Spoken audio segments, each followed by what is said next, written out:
Oke.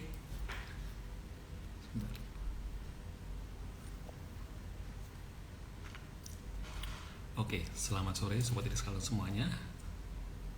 Ya, hari ini eh, kita akan live ya dengan tema opsi resolusi finansial. Ya, kembali lagi bersama saya Aidil Raja, saya memperkenalkan diri hari ini. Sebentar. Oke, suara saya sudah masukkan ya. Oke, sebentar.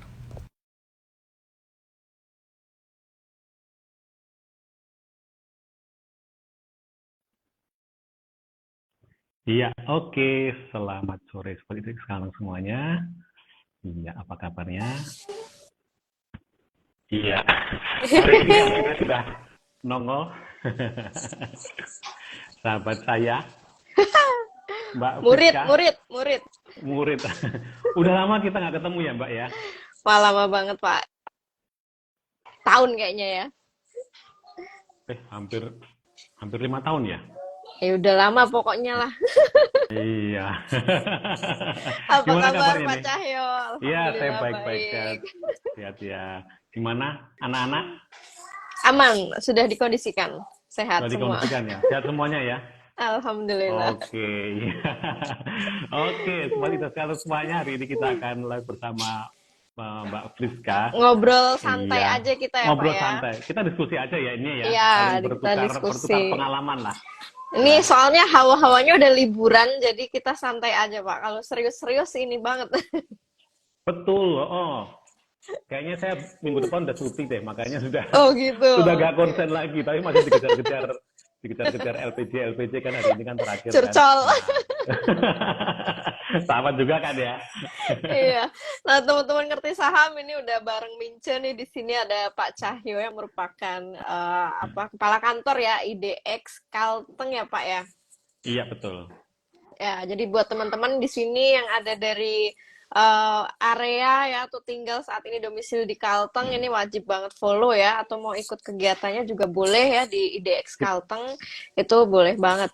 Nah, sore hari ini sama Pak Cahyo Mince mau ngobrol seputar opsi ya, opsi obrolan Iya, pintar seputar investasi. Temanya iya. keren nih ya. Ya. Resolusi finansial, asik.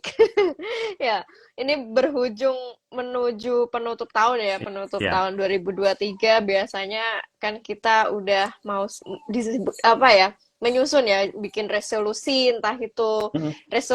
resolusi karir ataupun yang lainnya. Nah, kita bahas kali ini resolusi finansial. Nah, kalau dari Pak Cahyo sendiri nih mendefinisikan resolusi finansial ini sebenarnya seperti apa sih, Pak Cahyo? Kalau resolusi itu kan sebenarnya suatu tujuan ya yang ingin dicapai ya.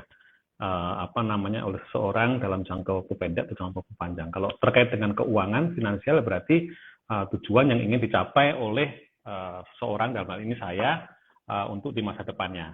Ya, kalau selama ini kan kalau kita di tahun baru kan selalu ada nih pertanyaan. Tahun depan ini resolusinya apa nih? Nah, ataukah ingin tambah sehat, tambah langsing? Nah, ataukah ingin pindah kerja? Nah, ataukah ingin pindah dari tempat yang sekarang? Nah, ya itu kan resolusi juga. Tapi kalau terkait dengan Iya. keuangan, bagaimana nanti kita mencapai tujuan finansial kita di tahun mendatang. Nah, itu kalau menurut saya Wis. resolusi seperti itu. Iya.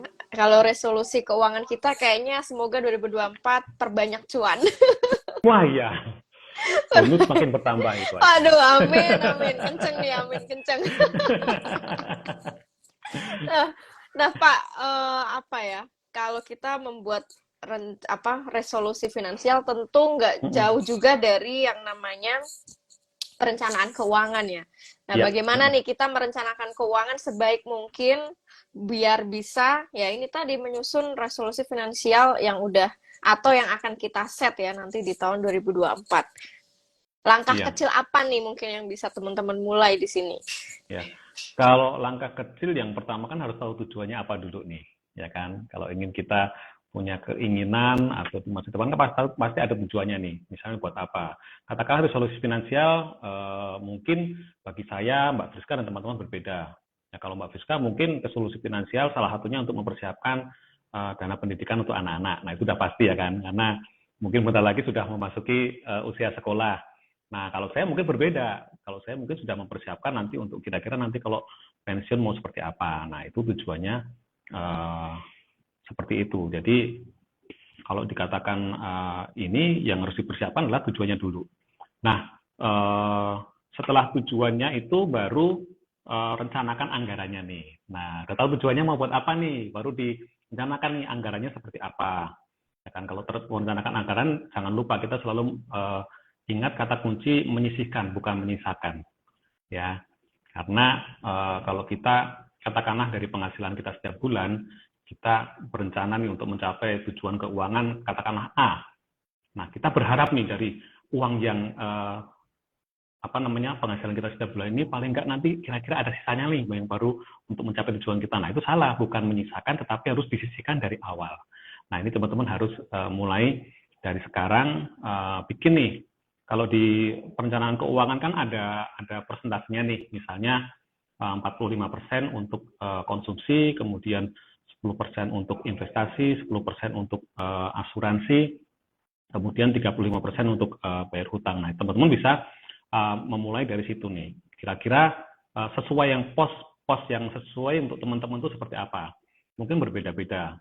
Katakanlah 10% untuk investasi dan untuk asuransi masih tetap. Nah, kalau teman-teman nggak punya hutang, nah ini lebih bagus lagi nih. Nggak punya hutang berarti kita lebih fleksibel lagi nih, mengalokasikan anggaran untuk tujuan finansial kita. Nah, jangan lupa dalam perencanaan resolusi keuangan juga teman-teman buat. Nah, tujuannya buat apa? Kalau terjadi sesuatu yang tidak kita inginkan, nah kita sudah ada dana yang dipakai untuk berjaga-jaga. Nah, bersanya berapa besarnya? Kalau di kelas perencanaan keuangan itu, kalau untuk yang sudah berkeluarga, itu paling enggak minimal 6 kali kalau salah ya, 6 kali dari pengeluaran bulanan. Ya, tapi kalau teman-teman mau aman ya, jangan dari pengeluaran, tapi dari penghasilan bulanan, itu jauh lebih aman. Kalau masih single, ya kalau single paling ya 3 kalinya kan, lebih sedikit. Beda gitu. lagi ya. Beda lagi. Nah, terus hindari berhutang untuk sesuatu yang tidak perlu. Katakanlah nih, ya teman-teman pengen beli sesuatu yang mungkin nggak perlu-perlu banget, ya katakanlah gadgetnya masih bagus nih, masih bisa dipakai ya kan, masih update, baru beli tahun lalu, tahun ini kemudian keluar yang seri yang baru ya kan, karena cuma pengen ganti doang tapi duitnya kurang, akhirnya pakai gesek kartu kredit. Nah, janganlah kayak gitu ya kan, teman-teman harus mulai memilah mana yang merupakan kebutuhan, mana yang merupakan keinginan. Terus terapkan gaya hidup yang hemat. Nah, ini yang mungkin sering kalau teman-teman lihat kemarin habis bahas frugal living ya kan. Frugal living ya. Ya, maksudnya hemat itu sesuai dengan apa yang kita cukupkan. Ya, kalau kita memang biasanya segitu ya, bolehlah kita self reward untuk kita boleh, tapi jangan setiap saat, self rewardnya jangan setiap saat ya kan. Karena kita juga punya tujuan keuangan di masa depan gitu. Dan yang paling penting yang terakhir, tetap berinvestasi di tempat yang aman dan legal itu. Udah pasti itu ya, investasi ya, kalau bisa di pasar modal tetap. Oh iya, itu pasti. Salah satunya ada yang di pasar modal gitu. Iya, wajib. Nah, tapi Pak Cahyo, kalau kita ngobrolin resolusi finansial tuh biasanya ada aja ya, atau godaan atau mungkin tantangannya tuh apa sih yang menjadi tantangan lah dalam kita membuat sebuah resolusi finansial ini? Dari pengalaman Pak Cahyo sendiri, biasanya apa Pak yang jadi ini challenge? Biasanya ada 2 nih challenge-nya. Satu, niat, ya kan. Dan yang kedua itu disiplin, ya kan. Karena kadang awal-awalnya tuh niatnya sudah wah, tapi biasanya di tengah-tengah itu sudah mulai kendor nih. Nah, saat mulai kendor itu biasanya nanti akan mempengaruhi dari resolusi finansial kita. Dan yang kedua, disiplin. Nah, itu udah pasti nih. Kalau kita nggak disiplin, udah pasti tujuan kita akan pernah tercapai. Jadi biasanya yang jadi godaan itu tadi, niat dan disiplin. Bukan godaan ya, tantangannya adalah itu. Bagaimana tantangan ya. Nah, kalau yang susah kan kayak niat sama disiplin itu. Bagaimana kita bisa melakukan sesuatu secara konsisten, secara terus-menerus. Itu kan kadang orang suka capek terus bosen ya kan. Nah, itu. Nah, tantangannya di situ. Ya, tapi buat itu bisa dilalui, saya yakin teman-teman nanti bisa mencapai resolusi keuangan teman-teman semuanya. Ya, biasanya kan banyak tuh, apalagi kan milenial, Gen Z itu banyak maunya. Iya, betul. Bikin resolusi finansial banyak banget, tapi ya itu mungkin aksinya kurang optimal ya. itu Ya, tantangannya di situ, mager atau mungkin mm, apa ya, ya itu tadi ya disiplin atau tidak konsisten itu yang biasanya jadi tantangan tantangan ya, besar. Akhirnya eh, nggak capai target gitu sesuai dengan iya. resolusi kita. Nah, oke, oke. Nah, Pak, kalau dalam perencanaan keuangan nih khususnya tadi kita sempat nyinggung milenial ataupun Gen Z ya, terutama Gen Z Mm-mm. nih mungkin yang paling terbaru lah, generasi yang paling unik pokoknya. Apa sih alasan nih buat para Gen Z itu mereka paling nggak harus ya bisa dikatakan dihimbau banget ya untuk Mm-mm. investasi apalagi yang usianya mungkin masih under 30 ya, yang masih muda-muda ini. Ya, alasan kenapa kok dari usia muda harus mulai investasi? Karena eh, kalau kita mulai dari awal, start dari awal, itu nanti finishnya pasti akan lebih lebih cepat ya, lebih berhasil ya dibandingkan dengan yang kita mulainya di tengah-tengah. Contohnya, saya yang sering saya pakai untuk bahan apa namanya kalau di kelas-kelas itu adalah bukunya Pak Parhita Irawan ya. Jadi ada e-booknya ya. Saya lupa judulnya apa, investasi dalam ilustrasi kalau nggak salah. Itu ada ilustrasinya ya. Kalau kita mulai investasi di usia 25 tahun, terus kemudian finishnya di saat kita pensiun, katakanlah usianya 56 ya. Itu kalau kita per bulannya konsisten dengan nilai investasi 500.000 per bulannya, itu nantinya hasilnya akan lebih besar daripada yang mulai investasi di usia 35 tahun, tetapi per bulannya 1 juta rupiah, ya kan? Kalau kita lihat kan saya bisa menyisihkan 1 juta, tapi kalau startnya terlambat, nah finishnya juga pasti akan kalah dari yang mulainya duluan, meskipun nominal per bulannya lebih sedikit. Nah itulah kenapa kok kita harus apa namanya mulai dari awal.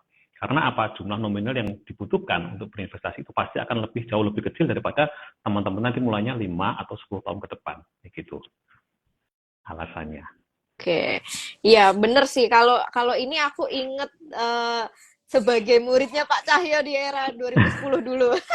Tapi Wah, bener semakin semakin muda, semakin dini kita memulai ya artinya bener kata Pak Cahyo untuk bisa capai finish itu harapannya bisa lebih cepat. Walaupun mungkin kita tidak bisa menjamin ya Pak Cahyo, tapi iya betul. ada kecenderungan ya kita bisa mencapai target itu lebih cepat ya dari kita pas mulainya itu dari semudah mungkin. Jadi bersyukur banget ya teman-teman di sini yang usianya mungkin masih Ya, under ya. 30 atau bahkan ada mungkin yang under 20 belasan gitu tapi udah mulai start investasi dari modal kecil. Wah, itu harapannya nantilah umur 40 gitu ya, semoga bisa Iya, merdeka finansial gitu. mudah. Nah, itu dia Amin, harapannya. amin. Amin, amin. Ini kayaknya goals hampir semua investor juga ke arah sana. Nah, tadi ada sekilas aku selingin tadi mumpung ada yang lewat tadi pertanyaan.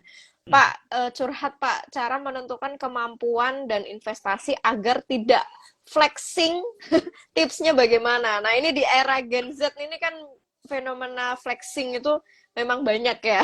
Nah, gimana nih Pak Cahyo cara menentukan kemampuan dan investasi kita nih biar nggak flexing itu? Kalau menentukan kemampuannya kita lihat dari penghasilan kita per bulan berapa ya. Kan tadi ada apa namanya persentasenya ya.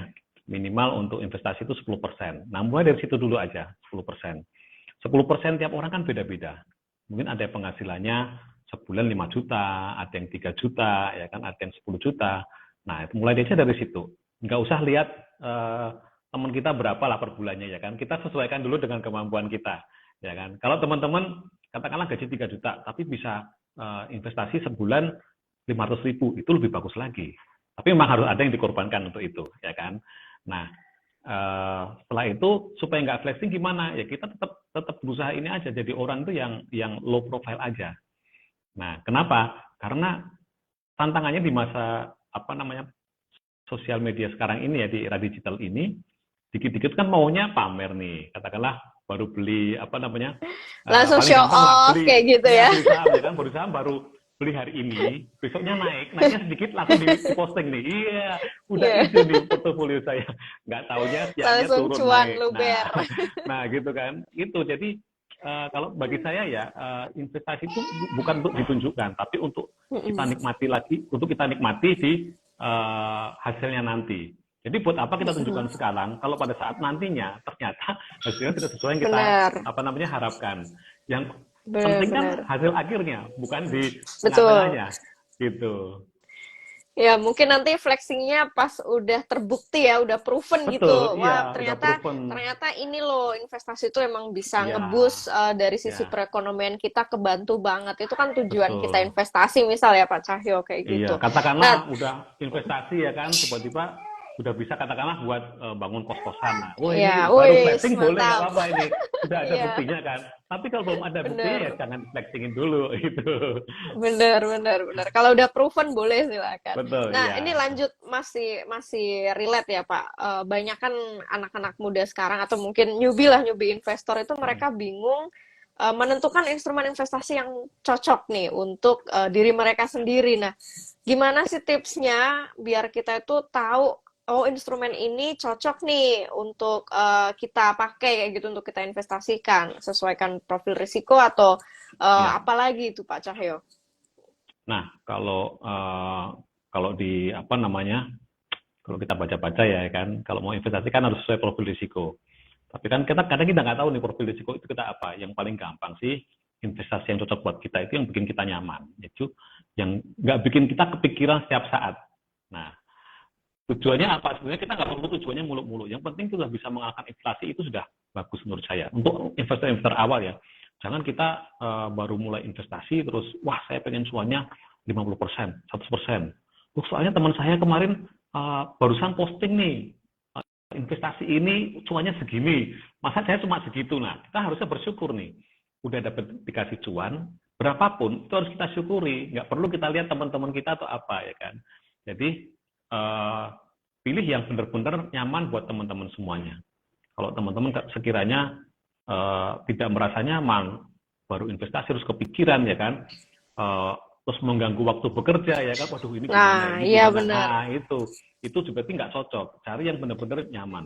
Untung kecil nggak apa-apa, yang penting kalau selama kita masih bisa konsisten, nah itu yang bagus daripada Nah, di awal untungnya besar, habis itu rugi ya kan, lama-lama naik rugi. turun, ya lama-lama banyakkan ruginya kan. Nah, mending yang konsisten dikit-dikit nggak apa, kecil-kecil kan lama-lama jadi bukit kan, sesuai dengan yang Benar, kita benar. pelajari zaman SD dulu gitu. Iya, ya intinya memang produk yang menurut kita, versi kita itu ya nyaman ya untuk diri Iya, kita. Karena kan tiap orang beda-beda nih. Kadang kan betul, kita juga betul. kadang kita juga nggak bisa maksain ya Pak Cahyo, oh harus Mm-mm. harus semua di saham, harus semua Iya, di obligasi, harus semua di iya, reksadana. Nah itu iya, bisa berbeda-beda antar orang. Jadi iya, kita yang tahu nih, kita ini tipenya yang betul. seperti apa, sesuaikan dengan modalnya juga mungkin di awal ya Pak Cahyo, ada modal Mm-mm. berapa, ya silahkan teman-teman bisa apa cocokkan ya dengan Mm-mm. sesuai juga targetnya pastinya ya, target tujuan investasinya Iya. buat apa kayak gitu. Terus tadi ada yang nanya nih ya, ada yang Oh ya, saya nyambung tambahkan juga. juga. Iya, nanya Apa apa? Pak? Ah, ah. Nggak tambahin dulu aja Pak, Oh, tambahin dulu Pak. oh, ya. Dan nanti biasanya orang investasi itu sesuai dengan bertambahnya umur. Itu nanti porsi investasi di produk yang berisiko itu pasti akan semakin berkurang, semakin mengecil, dan akan bertambah diubah ke produk-produk yang tidak terlalu berisiko. Itu bisa kan kan Hmm, seperti itu, ya kan? Karena kalau semakin bertambah umur kan juga mm-mm, secara fisik, secara kesehatan kan bener. juga sudah banyak menurun nih. Nah, harus kita hindari ya, biasanya kita hindari yang tidak terlalu berisiko supaya tidak Wah, mengganggu. ini aku eh, banget nih, semakin berasa tua. Nah, saya juga Karena sama. Saya kalau ketemu untuk ASN, saya nggak sarankan untuk beli saham, apalagi mau pensiun ya jangan. Mending iya, masukin ke apa namanya obligasi obligasi, retail ya, ya. surat utang negara ya, SBN. Itu lebih Benar-benar. ini karena saya hitung-hitung ya, karena saya juga supaya punya kos-kosan ya dengan investasi awal segitu, terus kemudian dengan kemarin yang terakhir itu apa ya, suku tabungan terakhir kemarin yang jangka waktu 5 tahun 6,5%, itu ternyata per bulannya dapatnya itu cuma beda tipis loh. Ya, memang lebih gede yang di kos-kosan, cuman bedanya nggak terlalu Iya, signifikan dibandingkan iya, kita harus iya. effortnya, harus perawatan dan lain-lain ya. Wah, Iya, kalau benar. gitu saya lagi mikir apa saya Obligasi jual aja ya terima kan. terima Nah, beres ya. terima beres ya kan, nggak perlu mikir apa-apa lagi gitu. Benar-benar.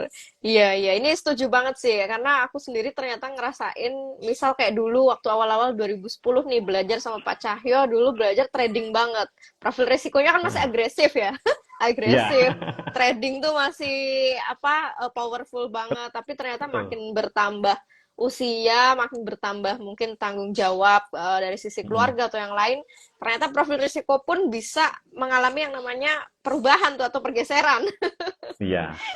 Yang tadinya agresif mulai agak moderate, campur, terus Mm-mm. lama-lama akhirnya milih juga yang konservatif. Jadi memang Nah, it's real ya teman-teman bahwa yang betul. namanya profil risiko kita pun sewaktu-waktu itu bisa berubah. Jadi nggak melulu wah kita saat ini trading banget ya sampai kita tua Mm. bakal selalu trading, ternyata Nah, tidak. dulu dulu kan bayanganku wah someday itu trading for living nih bisa banget gitu. wah, Oh itu, ternyata tidak trading for semudah living. itu Ferguson. Oke, tadi Gitu. lanjut ada yang nyambung nanya Pak, sebentar mana tadi ya? Mm-mm. Pak, tipsnya cara mengelola dana gaji bulanan untuk karyawan yang sudah berkeluarga bagaimana ya Pak?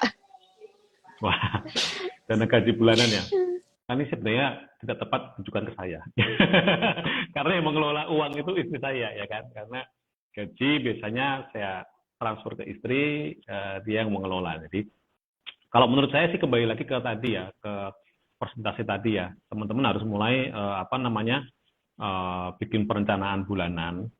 Kira-kira kebutuhan sebulan itu habisnya berapa nih? Nah, terus setelah itu dikurangi lagi dengan porsi untuk investasi dan asuransi.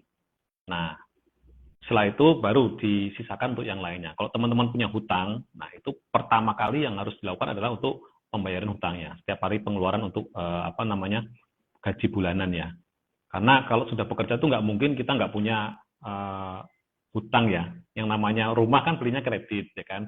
Belum lagi beli kendaraan, mobil kredit Betul. juga. Nah itu yang dibayar duluan nih. Setelah itu baru dialokasikan ke yang lainnya. Jadi kalau memang yang menurut saya tidak bisa apa namanya tidak bisa dikurangi itulah porsi untuk investasi dan asuransi. Yang nah untuk yang lainnya harus menyesuaikan nih. Katakanlah gajinya segitu ya berarti yang kebutuhan hidupnya harus dikurangi. Cara menambah biaya untuk apa namanya kebutuhan hidup gimana ya kita kurangi porsi hutang kita gitu.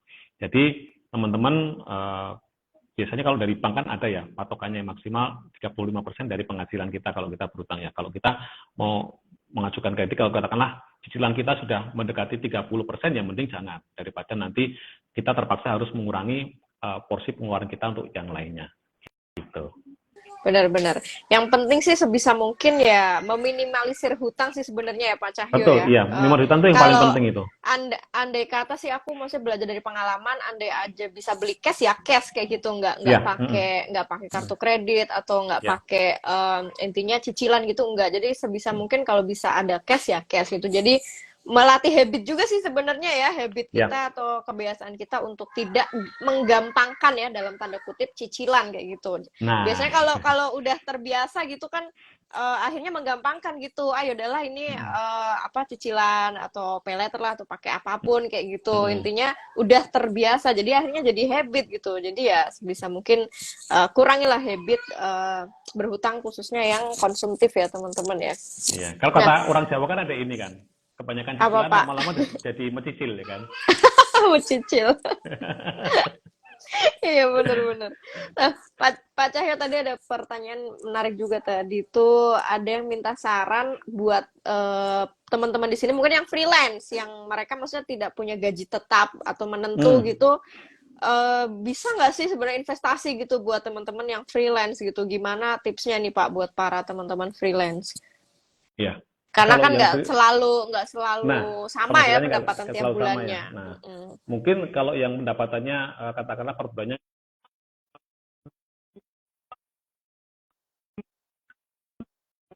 berarti per bulannya sekian. Nah, setelah itu baru katakanlah teman-teman turun lagi sekian persen untuk berjaga-jaga. Oh, berarti perhitungan saya per bulannya sekian. Katakanlah rata-rata per bulannya 5 juta. Ya kan? Ya teman-teman harus ngambilnya di bawahnya 4 juta lah. Dari 4 juta itu baru nanti dikurangi porsi-porsi yang sekian-sekian itu.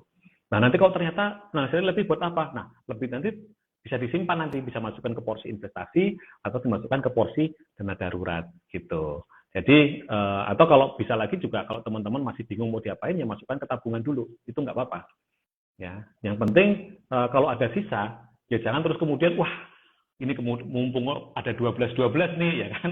Kemarin 12-12 ini ada kebetulan dari rata-rata saya harusnya 4 juta, kok ada lebih kan 2 juta, dibelanjain apa ya? Nah biasanya kan udah mulai sibuk nih. Kalau kita punya aplikasi toko hijau, toko oranye ya di HP kita kan sudah banyak notif-notif nih kayak gitu kan udah mulai biasanya tergoda di situ. Nah teman-teman usahakan jangan tergoda di situ.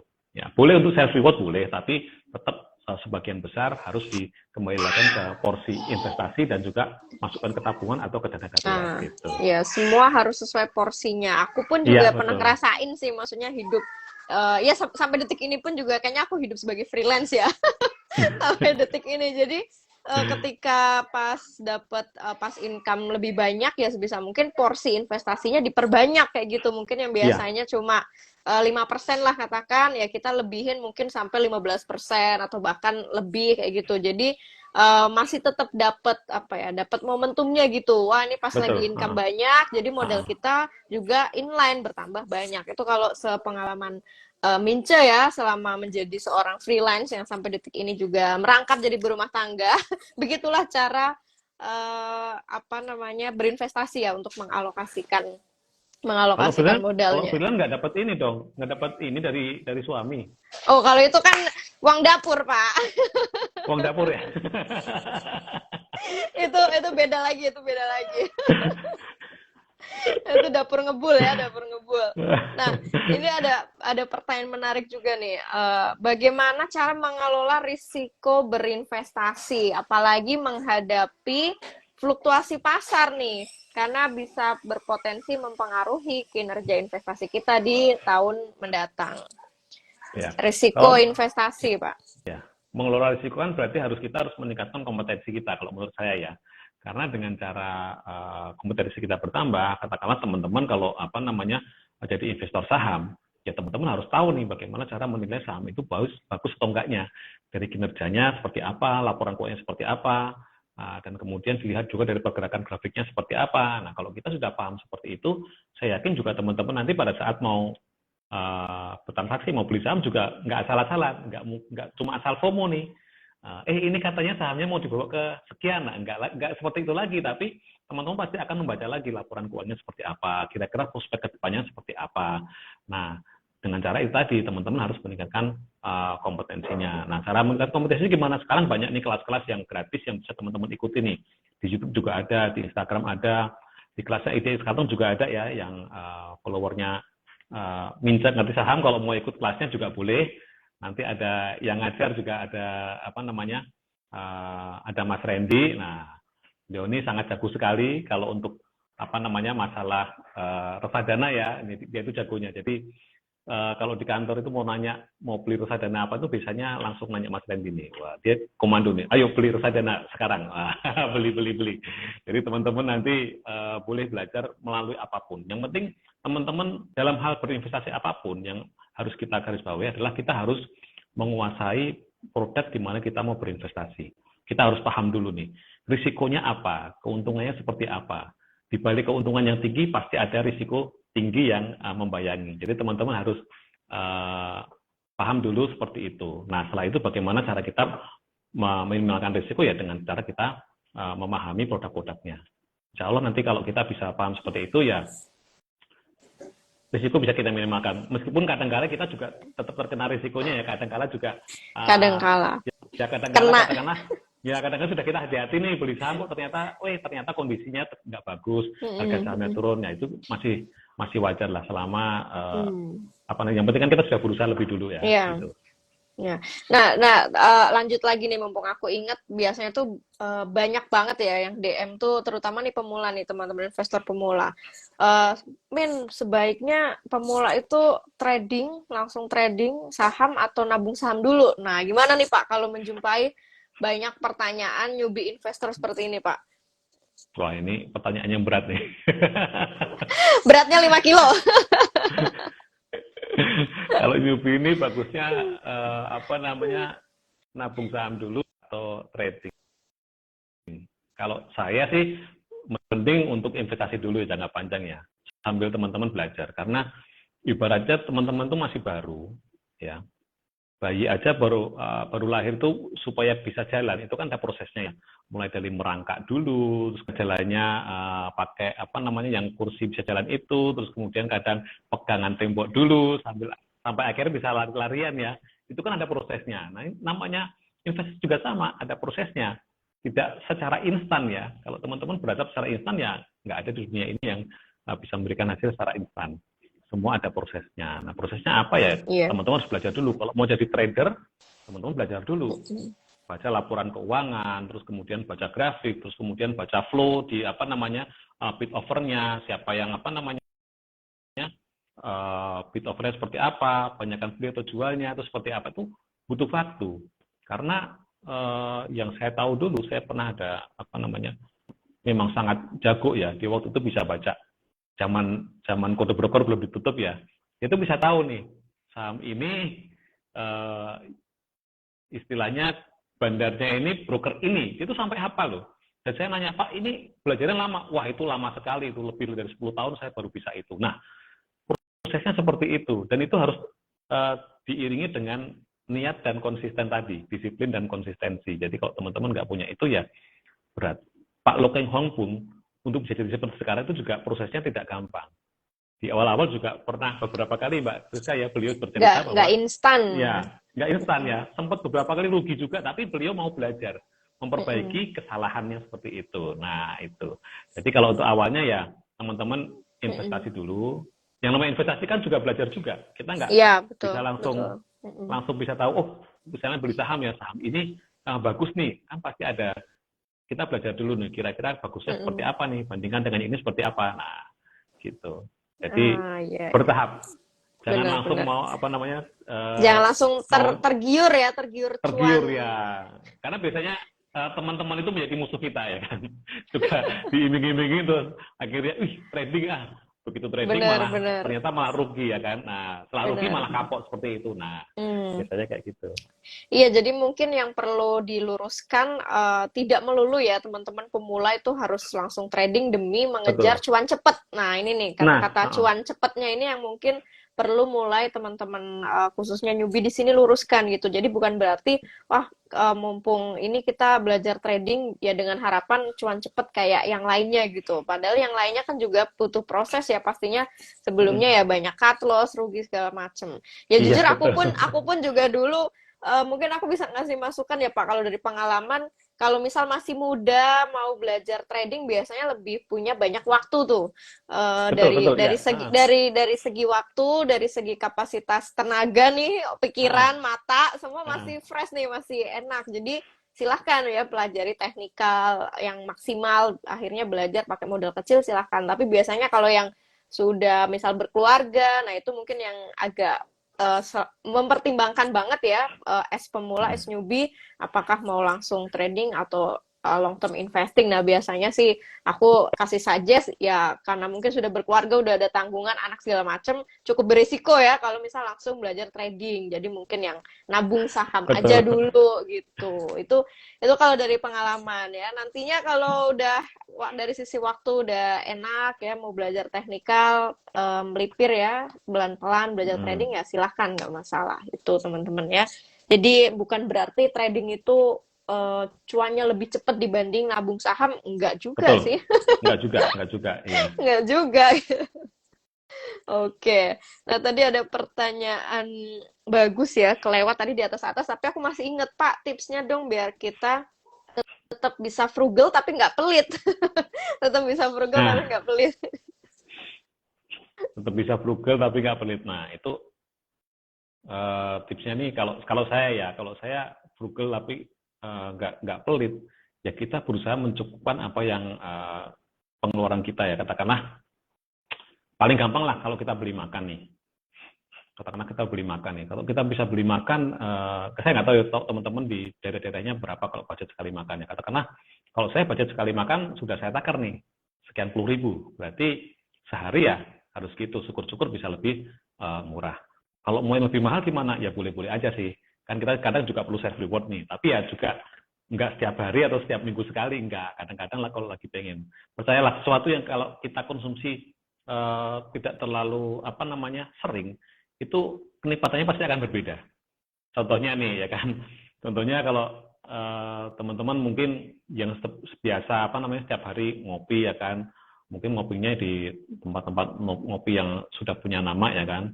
Setiap hari mungkin sudah nggak ada rasanya. Beda kalau misalnya kita biasanya beli apa namanya bikinnya kopi-kopi tubruk ya kan. Terus kemudian suatu saat diajakin, kita ngopi ke situ yuk. Nah, terus kemudian dicoba kok rasanya kok nikmat sekali ya. Nah, itu pasti akan berbeda. Jadi menurut saya kalau teman-teman mau frugal biar nggak pelit, ya kita harus berusaha menyesuaikan dengan lifestyle kita dulu. Ya, karena kadang kalau kita apa namanya tidak bisa mengatur lifestyle kita, yang ada nanti juga pengeluaran teman-teman nanti juga pasti akan keteteran ya, istilahnya seperti itu ya. Jadi yang paling gampang kalau untuk pengeluaran memang dalam hal makan lah. Kalau katakanlah kita cukup makan pakai telur dan ayam ya sudah, nggak apa-apa, sudah cukup. Sekali-kali mau makan di resto yang ini silahkan. boleh. Silahkan ya kan. Tapi teman-teman paling nggak sudah ada patokan nih. Oh sehari sekian nih, budgetnya sekian. Syukur-syukur bisa kurang, syukur bisa lebih. Syukur-syukur bisa masak sendiri ya, kayak Minsa di rumah masak sendiri. Itu mungkin bisa lebih hemat. Wah, itu jauh lebih hemat memang kalau masak di rumah ya. Betul. Buat teman-teman yang ngekos, yang ngontrak itu kalau misal masih bisa masak sendiri aja. Betul, itu sendiri.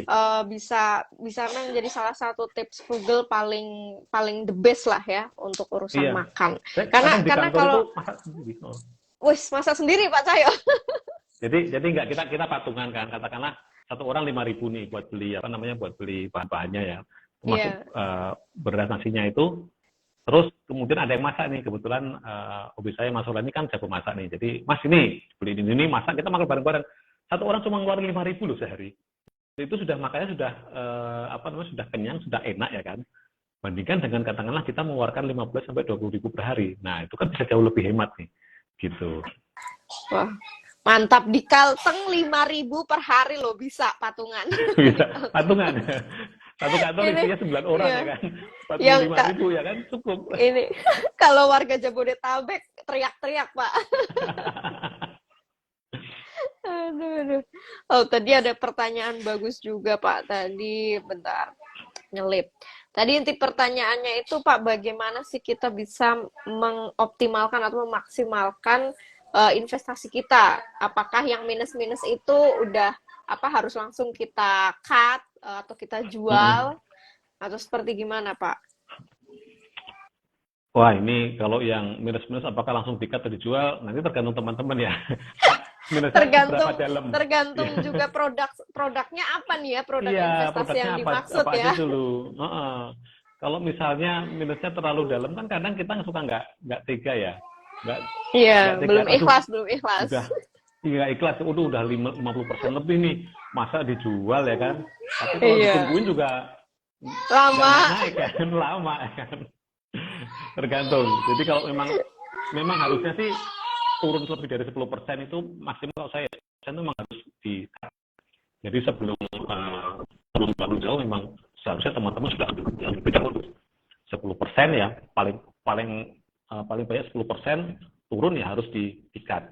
Gitu. Apapun itu investasinya ya. Supaya apa? Supaya kita tidak investasi kita nggak rugi terlalu dalam. Biasanya kalau udah rugi terlalu dalam itu sudah nggak akan, saya yakin teman-teman nggak akan mau buat nge-cut ya kan. Nasabah saya yang dulunya juga sama. Sudah rugi terlalu dalam, udah biarin aja lah. Udah tak ikhlasin kayak gitu ya kan. Jadinya seperti itu. Tapi kalau teman-teman tega ya silakan ya kan. Ikhlas ya. Ikhlas.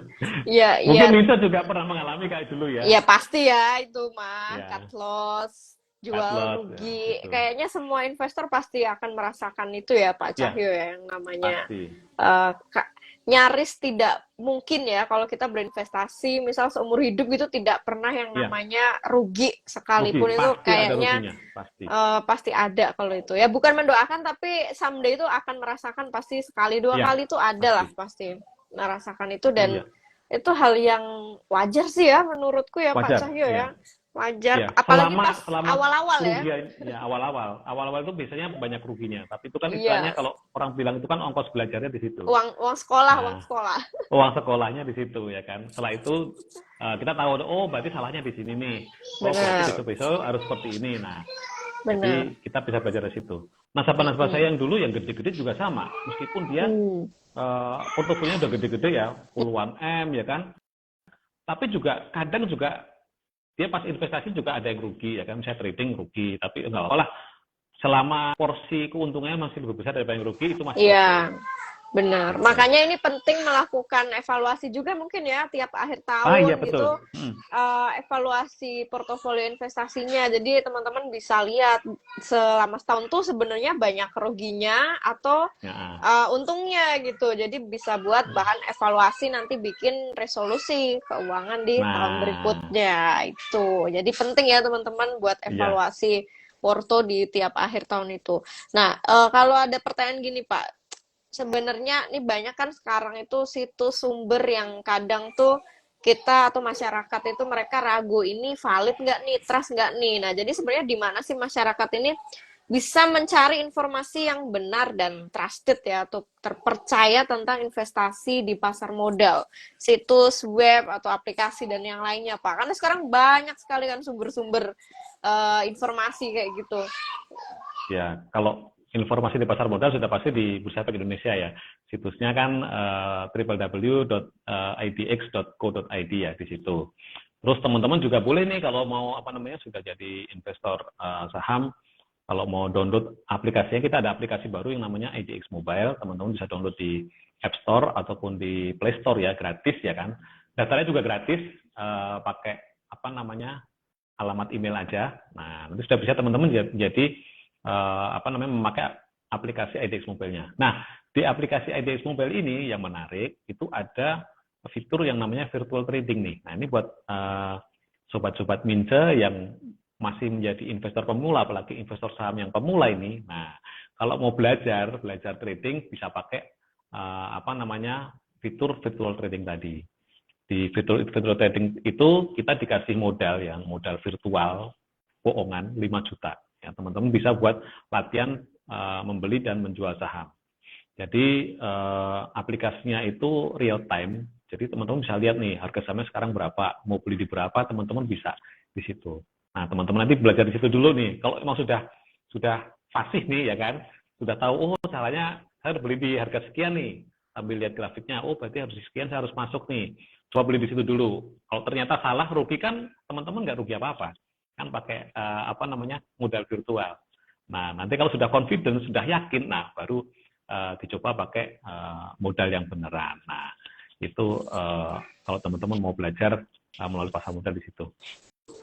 Benar-benar bisa pakai virtual dulu. Nah, tepat juga buat tadi Iya, yang nanya belajar trading tuh. Nah, bisa tuh dari aplikasi IDX Mobile ya, teman-teman latihan ya. yang mau trading ataupun ngerasain jual beli saham dengan modal yang memang masih ya dalam bentuk virtual, tapi setidaknya itu bisa melatih psikologi ya atau Ya, mental betul. mentalnya teman-teman. Itu nggak kalah penting soalnya ternyata ya. Resolusi dulu aku waktu awal-awal sebagai investor itu Pak, saya ingat pokoknya resolusi tiap tahun itu harus punya psikologi investasi yang semakin baik. Mentalnya maksudnya. Mental investasi ini yang kadang apa naik turun ya. Inilah Betul. kadang mut-mutan, kadang enggak. Nah, Pak Cahyo ini nggak berasa timingnya ya. Di menit-menit terakhir ini mungkin kita closing ya, closing statement atau summary ya, selama kita ngobrolin seputar resolusi keuangan ini versi Pak Cahyo dulu deh. Ya. Oh, resolusi keuangan versi saya ya. Iya, sekalian Atau buat closing apa? Sekalian buat closing statement, Pak. iya, jadi menghadapi apa namanya akhir tahun ini, teman-teman sebaiknya sudah punya resolusi itu tahun depan seperti apa. Ya, jadi resolusi bisa berupa resolusi keuangan atau yang lainnya. Katakanlah tadi, kalau untuk resolusi keuangan, teman-teman ingin seperti apa nih? Kayak Mbak Friska tadi kan, saya pengen psikologi saya sebagai seorang trader ini jadi semakin baik ke depannya. Teman-teman juga bisa bikin nih, misalnya nih resolusi keuangan di tahun 2024. Saya pengen bisa berinvestasi secara rutin setiap bulannya. Nah, itu sesuatu sederhana yang kelihatannya gampang, tapi itu pasti sulit untuk dilakukan. Nah, coba dari yang paling mudah dulu, berinvestasi rutin di tahun 2024. Nah, nanti kita lihat hasilnya seperti apa di akhir tahun. Dan jangan lupa juga teman-teman juga selalu sempatkan waktu untuk belajar, karena dengan belajar itu kita pasti akan bisa memanage risiko dari investasi yang akan kita lakukan. Belajar itu nggak ada batas waktunya, Umur. nggak ada batas Nggak ada umurnya batas juga, umur. ya kan? Ya sampai sekarang juga saya masih belajar, karena apa? Sampai Sama sekarang sama Pak. ternyata masih banyak produk-produk pasar modal baru yang keluar ya. Ada Iya, structure warrant, ya kan, terus ada mau keluar betul. lagi single stock futures, nah ini kan apalagi dengan Apalagi ini.